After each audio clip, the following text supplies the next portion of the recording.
Hello guys, welcome back to my YouTube channel yes K M study. अवे आप success. मैं हूं आपका एजुकेटर शिवम मिश्रा।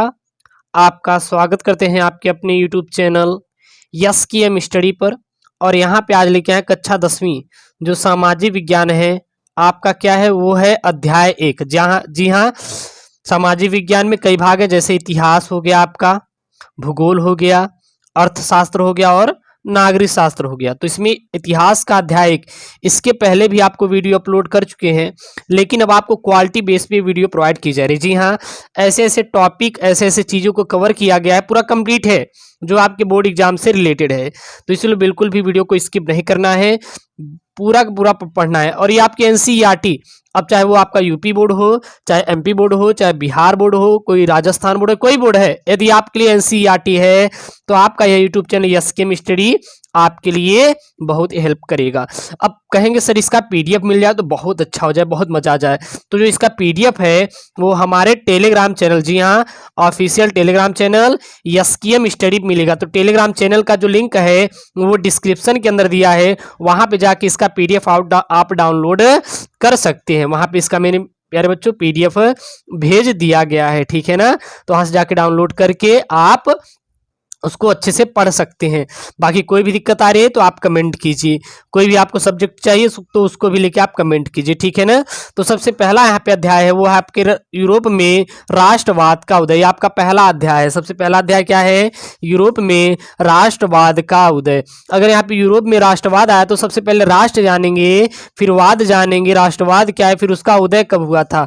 तो हर एक चीज यहाँ पे पढ़ेंगे जो कि आपके बोर्ड से रिलेटेड है। ओके, तो सबसे पहले जानते हैं हम लोग कि ये राष्ट्र एक्चुअली में होता क्या है। तो इसकी सबसे पहले उत्पत्ति देखेंगे। जैसे अगर कोई मनुष्य है तो उसकी कहीं ना कहीं उत्पत्ति हुई है, उसी प्रकार ये राष्ट्र शब्द की कहीं ना कहीं से क्या हुई है?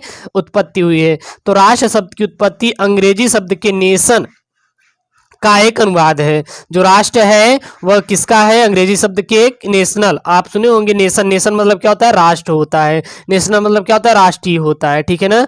तो नेशन यानी ATION, नेशन, नेशन शब्द का क्या है? एक अनुवाद है। और नेशन जो शब्द है लैटिन भाषा की नेसिव शब्द से लिया गया है। और लैटिन में नेशन शब्द का अर्थ जन्म या फिर जाति होता है। जो नेशन शब्द का अर्थ क्या होता है? तो जो नेशन शब्द का मतलब होता है वो फिर या तो जन्म से होता है, या फिर आपका क्या होगा? जन्म से होगा, या फिर आपकी जाति से होता है। ओके, बात समझ आई? तो आपको सीधा बता देना है कि जो नेशन यानी कि राष्ट्र शब्द की जो उत्पत्ति है वो कहां से हुआ है? वो हुआ है आपका लैटिन शब्द के नेसऊ शब्द से हुआ है। लैटिन भाषा के नेसऊ शब्द से हुआ है, जिसका अर्थ क्या होता है? जन्म या फिर जाति होता है। अब आती है राष्ट्र की परिभाषा, यानी कि राष्ट्र किसे कहते हैं, ये राष्ट्र होता क्या है, नेशन है क्या।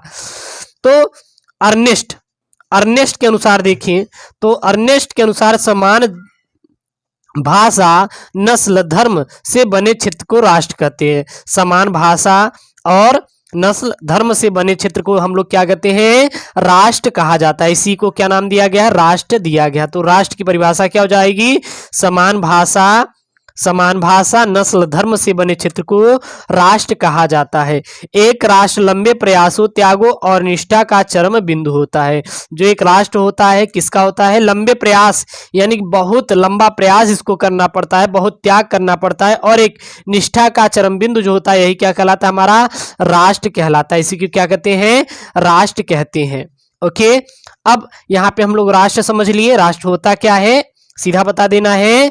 राष्ट्र शब्द अंग्रेजी शब्द के नेशन का एक अनुवाद है, और नेशन शब्द लैटिन भाषा के नेसऊ शब्द से लिया गया है। और लैटिन में नेसऊ शब्द का अर्थ क्या होता है? जन्म या फिर जाति होता है।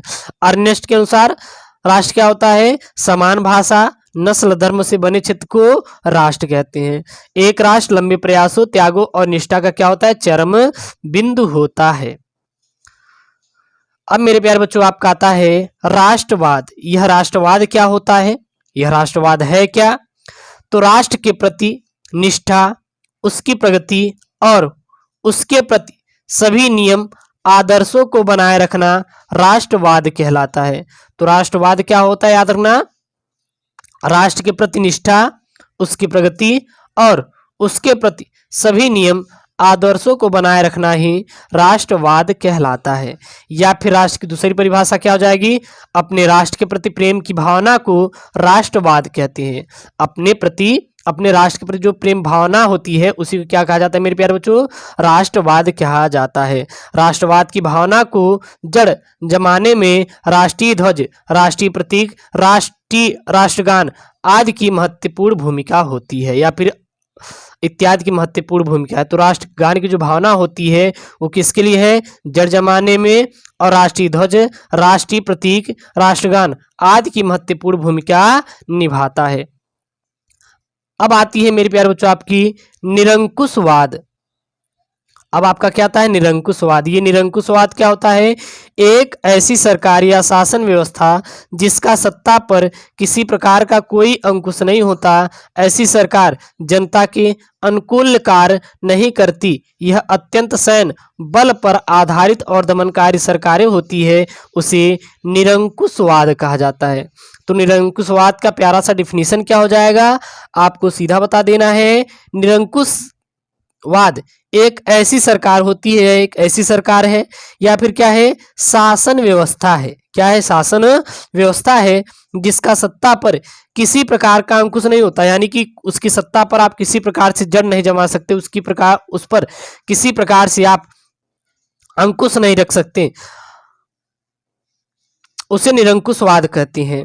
और ऐसी सरकार जनता के अनुकूल कार्य नहीं करती, यानी कि यह जनता के प्रति कभी भी अनुकूल कार्य नहीं करती, बल्कि हमेशा और हमेशा उसके विपरीत ही कार्य करती है। और यह अत्यंत शैल बल पर आधारित और दमनकारी सरकारी होती है, उसे निरंकुशवाद कहा जाता है। और उसे क्या कहते हैं हम लोग, निरंकुशवाद कहते हैं। तो बात समझाए, निरंकुशवाद क्या होता है, एक ऐसी सरकार या शासन व्यवस्था जिसका सत्ता पर किसी प्रकार का कोई अंकुश नहीं होता और ऐसी सरकार जनता के अनुकूल कार्य नहीं करती, और यह अत्यंत शैल बल पर क्या होती है, आधारित और दमनकारी सरकारें होती हैं, उसे ही निरंकुशवाद कहा जाता है। ओके ना, याद रखिएगा। चलिए अब यहाँ पे आपका है मेरे प्यारे बच्चों कुछ महत्वपूर्ण टॉपिक हैं, आपके बोर्ड एग्जाम संबंधित कुछ महत्वपूर्ण टॉपिक हैं, अगर आ जाए तो उसको आप कैसे करेंगे। तो यहाँ पे है स्टेट जर्नल क्या है, जो स्टेट जर्नल है वो क्या है। तो स्टेट 1789 के स्टेट जर्नल का एक आम सभा थी। जो स्टेट जर्नल था वो क्या था, स्टेट 1789 के स्टेट जर्नल की एक आम सभा थी, जो क्षेत्र के फ्रांसीसी संप्रदाय का प्रतिनिधित्व करती थी। बाद में इसका नाम नेशनल असेंबली रखा गया। बाद में इसी का नाम क्या रख दिया गया, नेशनल असेंबली रख दिया गया। ठीक है ना। तो स्टेट जर्नल क्या, आपको सीधा बता देना, स्टेट 1789 के स्टेट जर्नल एक आम सभा थी जो क्षेत्र के फ्रांसीसी संप्रदाय का प्रतिनिधित्व करती थी। बाद में इसका नाम नेशनल असेंबली रखा गया। अब यहाँ पे वियना कांग्रेस 1815 क्या है, जो वियना कांग्रेस है यह 1815 क्या है, तो यूरोपीय क्षेत्रों की राजदूतों का एक सम्मेलन था। जो वियना कांग्रेस 1815 था, यह यूरोपीय क्षेत्रों की राजदूतों का एक क्या था, सम्मेलन था, जो सितंबर 18 से 14 जून 1815 को वियना में आयोजित किया गया था। और यह वियना कांग्रेस कहाँ पे आयोजित किया गया था, तो ये जो वियना आयोजित किया गया था, यह आयोजित किया गया था हमारा सितंबर 18 से 14 जून 1815 तक चली थी। और इस किसका सम्मेलन था, तो यूरोपीय क्षेत्रों की राजदूतों का एक क्या था, सम्मेलन था। ठीक है ना। तो ये हमारा क्या है, वियना कांग्रेस 1815 कर दे देगा वहां पे, वियना कांग्रेस 1815 क्या, तो आपको सीधा बता देना है कि यूरोपीय क्षेत्रों की राजदूतों का एक सम्मेलन जो था वो क्या था आपका, वियना कांग्रेस 1815 था, जो सितंबर 18 से 14 जून 1815 को वियना में आयोजित किया गया था। ये दोनों टॉपिक क्लियर हुआ, बहुत ही आपके लिए मोस्ट इंपॉर्टेंट है। उसका जो पीडीएफ है हमारे टेलीग्राम चैनल कहाँ पे मिलेगा, एसकेएम स्टडी पर मिलेगा। तो जाके एसकेएम स्टडी टेलीग्राम चैनल को सब्सक्राइब करिए, अपने दोस्तों के साथ शेयर कीजिए। इसका जो लिंक है वो डिस्क्रिप्शन के अंदर दिया है, वहां पे मैं इसको सेंड कर दिया हूँ, जाके वहां से डाउनलोड करके एक प्यारा सा नोट्स कंप्लीट कर सकते हैं। अगला प्रश्न यहाँ पे नारीवाद, यह नारीवाद क्या है, नारीवाद किसे कहते हैं? तो स्त्री पुरुषों की सामाजिक, आर्थिक एवं राजनीतिक सोच के आधार पर महिलाओं का अधिकार नारीवाद कहलाता है। तो नारीवाद क्या होता है? स्त्री पुरुषों की सामाजिक, आर्थिक एवं राजनीतिक सोच के आधार पर महिलाओं का जो अधिकार होता है उसे ही नारीवाद कहते हैं। बात समझाए, नारीवाद क्या होता है? सीधा आपको बता देना है, स्त्री पुरुषों की सामाजिक, आर्थिक एवं राजनीतिक सोच के आधार पर महिलाओं का अधिकार नारीवाद कहलाता है। नारीवाद की स्थापना किसने की थी? तो जो नारीवाद की स्थापना किए थे वो किए थे लुईने ऑटो पीटर्स। लुईने ऑटो पीटर्स ने किसकी स्थापना की थी? नारीवाद की स्थापना की थी। पहले अगर देखें तो जो नारी होती थी, अच्छा, नारीवाद की स्थापना करने की जरूरत क्यों पड़ी? क्योंकि पहले की जब नारी जो महिलाएं होती थी, जो हमारी क्या होती थी? महिलाएं होती थी, यदि इनके पति की मृत्यु हो जाए, क्या हो जाए? इनके पति की मृत्यु हो जाए तो इनके साथ ही साथ उसी चिता पर रख के महिलाओं को भी क्या किया जाता था? जला दिया जाता था। उनके साथ रख के इनको जला दिया जाता था। तो इसी के विरोध में लुईने ऑटो पीटर्स ने नारीवाद को लिया, यानी कि नारी को भी सम्मान दिया जाए। ठीक है ना? तो ये तो बहुत गलत प्रथा थी भैया कि जिंदा किसी औरत को उसके पति के चिता पे रख के जला दिया जाए। तो इसको खत्म किया गया और फिर नारीवाद ले आए। किसने ले आए थे? लुईने ऑटो पीटर्स। तो यहाँ पे ऑब्जेक्टिव बन जाता है कि नारीवाद की स्थापना किसने की थी? तो आपको सीधा बता देना है, नारीवाद की स्थापना लुईने ऑटो पीटर्स ने की थी। लुईने ऑटो पीटर्स ने किसकी स्थापना की थी? नारीवाद की स्थापना की थी। अगला यहाँ पे प्रश्न है, विचारधारा से आप क्या समझती हैं? जो विचारधारा होती है इससे आप क्या समझते हैं? पूछ लेगा आपके बोर्ड में, तो आप क्या बताएंगे? तो एक खास प्रकार की सामाजिक एवं राजनीतिक दृष्टिकोण इंगित करने वाले विचारों का समूह विचारधारा कहलाता है। तो विचारधारा क्या होता है? आपको क्लियर करने क्या बता देना है, एक खास प्रकार की सामाजिक एवं राजनीतिक दृष्टिकोण इंगित करने वाले विचारों का समूह विचारधारा कहलाता है। इसी को क्या कहते हैं? विचारधारा कहते हैं। इसी का नाम क्या? विचारधारा नाम है। अगला यहाँ पे है उदारवादी। यह उदारवादी क्या है और रूढ़िवादी क्या है? तो यह दो जो टॉपिक है यह बहुत ही आपके लिए मोस्ट इंपॉर्टेंट है। तो उदारवादी और रूढ़िवादी का मतलब क्या होता है? तो उदारवादी लातीनी भाषा के मूल्य पर आधारित है, जिसका अर्थ है आजाद, या फिर उदारवाद तेज बदलाव और विकास को प्राथमिकता देता है। तो उदारवादी क्या होता है?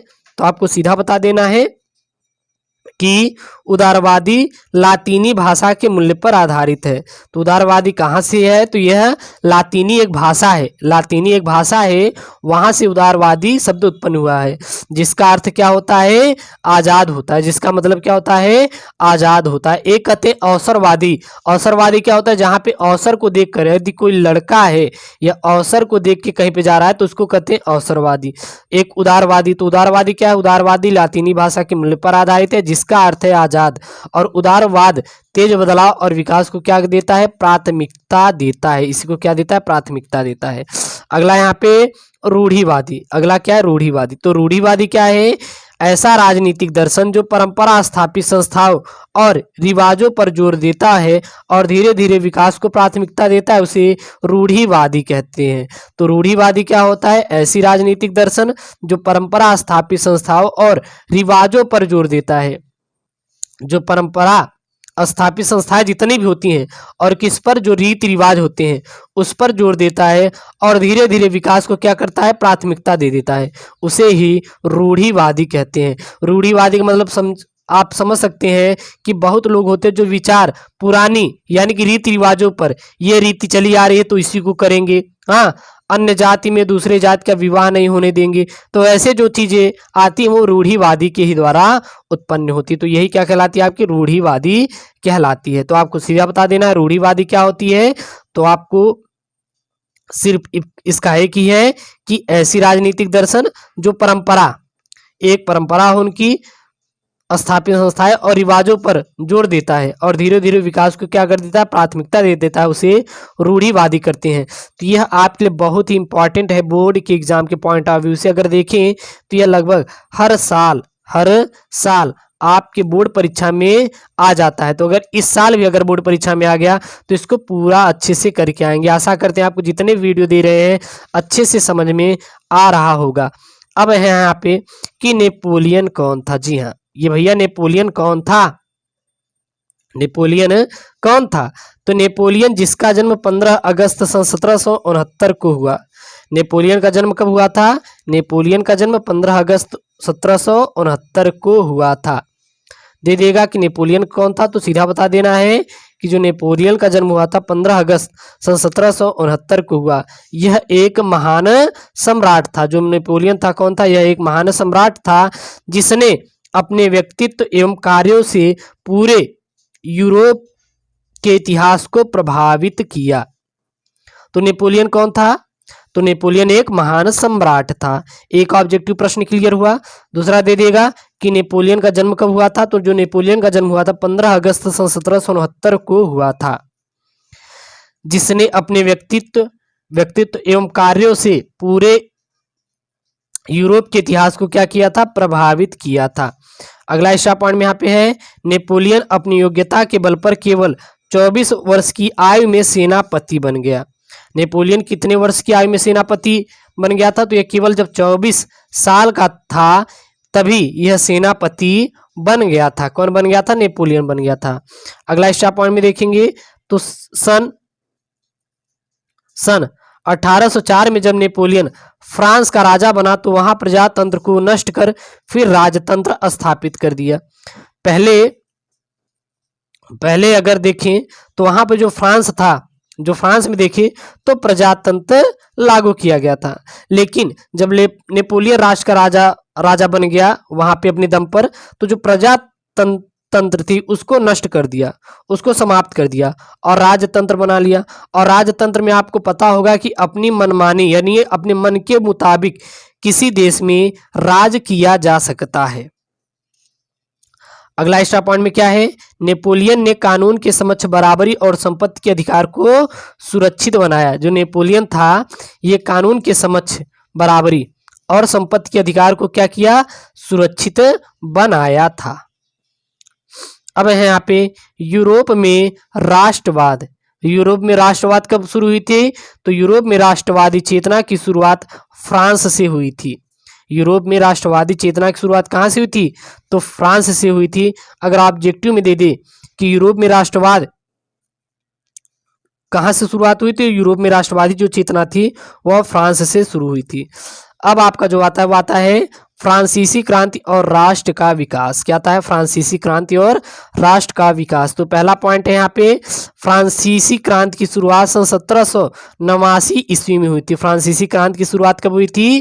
फ्रांसीसी क्रांति की शुरुआत सन 1789 ईस्वी में हुई थी। ओके, क्या बोलेंगे? फ्रांसीसी क्रांति की शुरुआत कब हुई? तो आपको सीधा बता देना सन 1789 ईस्वी में फ्रांसीसी क्रांति की शुरुआत हुई। दूसरे स्टार पॉइंट में, फ्रांसीसी क्रांति में सभी लोगों की मांग थी कि राजतंत्र को हटा के प्रजातंत्र बनाया जाए। जो फ्रांसीसी क्रांति यानी जो फ्रांस जो क्रांतिकारी लोग थे उनकी बस एक ही डिमांड थी। डिमांड क्या थी? कि भैया जो राजतंत्र है उसको अब हटा दीजिए और राजतंत्र को हटा के प्रजातंत्र आप स्थापित कर दें। इसीलिए फ्रांस में क्रांति की शुरुआत हुई थी। तीसरा क्या हो जाएगा पॉइंट में? फ्रेंच की भाषा को राष्ट्रभाषा घोषित किया जाए। और जो फ्रेंच की भाषा होती है इसी को क्या किया जाए? इसको हम लोग राष्ट्र की भाषा घोषित करें। तो फ्रेंच की भाषा को राष्ट्रभाषा घोषित करने की मांग किसने की थी? जो क्रांतिकारी थे। और क्रांतिकारी कौन थे? फ्रांसीसी क्रांतिकारी थे। और फ्रांसीसी क्रांतिकारी क्यों क्रांति की थी? ताकि राष्ट्र का विकास हो पाए। चौथा क्या था? स्कूल या छात्रों के लिए एक क्लब की स्थापना की जाए जिसका नाम जैकोबिन क्लब था, या जिसका नाम जैकोबिन क्लब रखा गया था। तो फ्रांसीसी क्रांतियों ने यह मांग की कि जो स्कूल और जो छात्रों के लिए, स्कूल या छात्रों के लिए एक क्लब बनाया जाए उसकी स्थापना की जाए जहां पे हर धर्म के, हर जात के, हर लोग रह पाए ऊंची नीची कास्ट वाले, और उसका नाम क्या रखा गया? जैकोबिन क्लब रखा गया। पांचवा, सभी भार तथा किराया की एक व्यवस्था की जाए, जितना भार है और उसका क्या है किराया, सभी की क्या किया जाए? एक व्यवस्था ही वहां पे लागू किया जाए। तो बात समझ आई?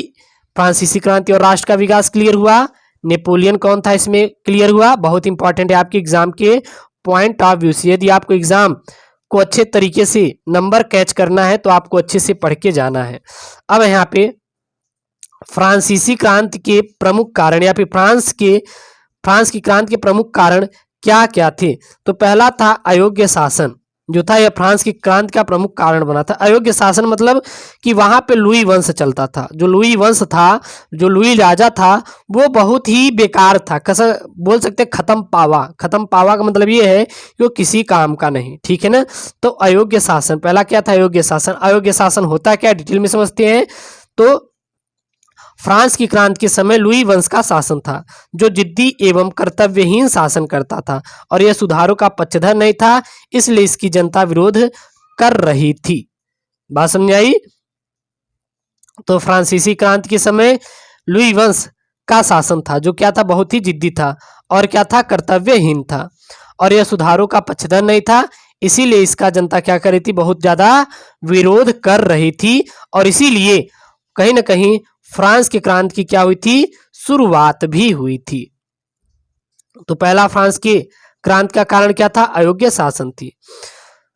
दूसरा क्या था? मध्यम वर्ग। तो यहां पर औद्योगिक क्रांति होने के कारण मध्यम वर्ग का उदय हो गया था, जिसमें छोटे उद्योगपति, डॉक्टर, वकील, अध्यापक वाले अधिकारी आते थे और यह वर्ग नवीन विचारों और राष्ट्रीय भावनाओं के ओतप्रोत था। ठीक है, तो मध्यम वर्ग। दूसरा क्या था? मध्यम वर्ग। तो इसमें क्या लिखेंगे? यह औद्योगिक क्रांति होने के कारण मध्यम वर्ग का उदय हो गया था, जिसमें छोटे उद्योगपति, डॉक्टर, वकील, अध्यापक आदि अधिकारी आते थे और यह नवीन विचारों और राष्ट्रीय भावना की क्या था? ओतप्रोत था। अगला है यहाँ पे फ्रांस की क्रांति का प्रमुख कारण आम जनता की दयनीय स्थिति। तो इस समय शासक उच्च वर्ग और कुलीन वर्ग जहां विलासिता जीवन व्यतीत कर रहा था, वहीं आम जनता की स्थिति बहुत दयनीय थी और बहुत बेकार थी। जो लुई वंश था, कौन था? जो लुई वंश था वह बहुत अच्छे तरीके से अपना शासन करता था, मौज मस्ती के साथ, लेकिन जो जनता थी बेचारी भूखमरी के कगार पे थी और वो रोती रहती थी, और लेकिन राजा का इससे कोई मतलब नहीं था। तो यह भी सबसे बड़ा कारण रहा फ्रांस की क्रांति का शुरुआत का। तो अगर दे देगा कि फ्रांस की क्रांति के प्रमुख कारण क्या क्या है, तो पहला अयोग्य शासन, दूसरा मध्यम वर्ग, तीसरा आम जनता की दयनीय स्थिति और चौथा स्वतंत्रता पर प्रतिबंध। चौथा क्या था? स्वतंत्रता पर प्रतिबंध। यानी कि इस समय फ्रांसीसी सरकार ने लोगों की स्वतंत्रता पर कई प्रकार के प्रतिबंध लगा रखे थे, यहाँ तक कि उनके धार्मिक विश्वासों पर भी प्रतिबंध लगे हुए थे। तो स्वतंत्रता पर प्रतिबंध, तो इसमें क्या लिख देना है? इस समय फ्रांसीसी सरकार ने लोगों की स्वतंत्रता पर कई प्रकार के प्रतिबंध लगा रखे थे, यहाँ तक कि उनके धार्मिक विश्वासों पर भी प्रतिबंध लगे हुए थे। अब है नेपोलियन का शासनकाल। अब क्या आता है? वो आता है नेपोलियन का शासन काल। तो जब नेपोलियन फ्रांस पर अपना शासन चलाना शुरू किया, तो उन्होंने प्रजातंत्र को हटा के राजतंत्र स्थापित कर दिया। जो नेपोलियन था, जब फ्रांस पर नेपोलियन ने किसको हराया? लुई वंश को मारा। उसके बाद नेपोलियन ने लुई वंश को हराकर फ्रांस पर अपना शासन चलाना शुरू कर दिया और उन्होंने प्रजातंत्र को हटाकर राजतंत्र स्थापित कर दिया गया। अब आता है नागरिक संहिता या नेपोलियन संहिता 1804। ये आपकी क्या होती है? हेडिंग है ये। तो इसमें जो था, पहला ये था कि कानून के समक्ष सबको बराबर रखा गया। जो नेपोलियन संहिता था या नेपोलियन की संहिता 1804 थी, इसमें कुछ इंपॉर्टेंट पॉइंट थे। तो पहला क्या था कि कानून के समक्ष सबको बराबर रखा गया, कि हर धर्म हर जात के लोग एक बराबर रहेंगे। दूसरा, संपत्ति के अधिकार को सुरक्षित बनाया गया, जितने भी संपत्ति के अधिकार थे उनको क्या बनाया गया? सुरक्षित बनाया गया। तीसरा, जागीरदारी शुल्क से मुक्ति दिलाई, सभी को जो जागीरदारी शुल्क थी उससे क्या दिलाया गया? मुक्ति दिलाया गया। और अब बात आती है जागीरदारी होती क्या है, ये जागीरदारी है क्या। तो इसके तहत किसानों, जमींदारों और उद्योगपति द्वारा तैयार सामान का कुछ हिस्सा कर के रूप में, किसके रूप में, कर के रूप में सरकार को देना पड़ता था। जैसे इस समय टैक्स वसूला जाता है, लोगों से क्या वसूला जाता है, टैक्स वसूला जाता है। इसी प्रकार पहले उनसे कर वसूला जाता था। क्या वसूला जाता था, कर वसूला जाता था। तो यही क्या होती थी, जागीरदारी। जागीरदारी मतलब कि उनसे कर वसूलना जागीरदारी कहलाता है। कहते हैं ना, अब तुम्हारे बाप की जागीरदारी है क्या, ऐसे बोलते हैं बहुत सारे लोग। नेपोलियन के समय ही व्यापार, आवागमन एवं संचार में बहुत ज्यादा विकास हुआ था। तो सबसे ज्यादा विकास कब हुआ था, तो नेपोलियन के समय हुआ था। तो नेपोलियन के समय जो व्यापार का आवागमन था और संचार, बहुत तेजी से इसका क्या हुआ था, विकास हुआ था। तो कहीं ना कहीं ये भी हमारा एडवांटेज है, लाभ है। नेपोलियन के होने से क्या लाभ है। अगला, राष्ट्रवादी विचार को बांटने के लिए नेपोलियन ने कुछ क्षेत्रों पे कब्जा कर लिया।